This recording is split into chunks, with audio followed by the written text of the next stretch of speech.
Welcome to the channel. This is Wheel in the Wild. This is a channel I wanted to start for a long time, and it's all about spinning wheels. I have two.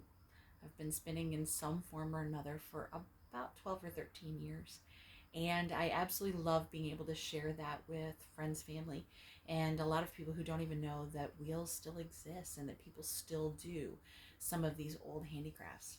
So today we're going to talk a little bit about Gigi. This is Ginger Grace, Gigi for short. She is actually going to be at the Zealand Farm Festival this weekend, and I wanted to get a chance to really start this channel and give people a chance to really continue to follow my journey as I take one of my two wheels, I have two, out to places where people wouldn't expect to see a wheel. And quite honestly, people don't expect to see a wheel at all anymore. But I want to get out there and really give the world a chance to see that there are still people doing things that a lot of times we don't think about anymore. So Gigi is a Saxony style spinning wheel. It's what a lot of people think of when they think of a spinning wheel, more or less because of the Disney version of Sleeping Beauty. Don't look up the original version of that. So once I had understood the pieces of his spinning wheel, and I had understood that the Sleeping Beauty from Disney really was pricking her finger on a distaff, and that distaffs aren't sharp, I started researching, well, what was that? And the original story is quite dark, but we all know that we can find those dark versions of fairy tales online. So I will tell you, you get into that story, it is a little dark. But everybody thinks of that Saxony style spinning wheel as all spinning wheels. It is not. It is one of many different kinds. I have a Saxony. I also have what's called a castle style wheel, and you will see her from time to time as well. But I think you're really going to enjoy this channel because I'm going to get into a lot of the pieces of fiber arts, whether that is the spinning, whether that is the dyeing, whether that's the blending. You can make just about anything that you can think of in any yarn you could possibly think of, all from where you start.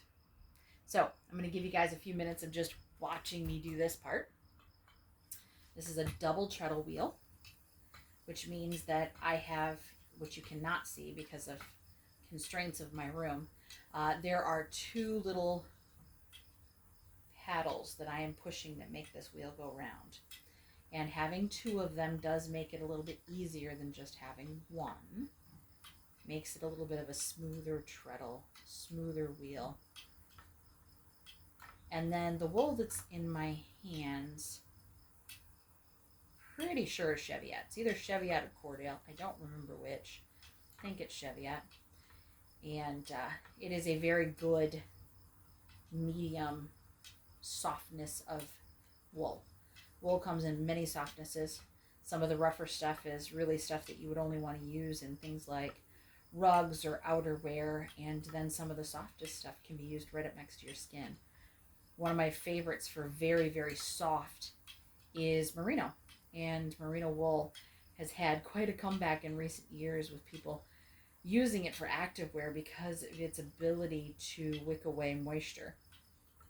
It's also very, very soft, and I work with that a lot when it comes to spinning, but there are times when I want something that's got a little bit more crimp to it and that has a little bit more staying power to it. And so that is what you will see here. That is what you will see here. All right, so this is the beginning of the channel. I would absolutely love suggestions or comments if you're like, I would really love to see more of this, or how does this work? I love good ideas because I'm always going to be teaching on something else. So again, if you are in the Western Michigan area, you are going to want to know where the wheel goes next, and I will be alerting the channel.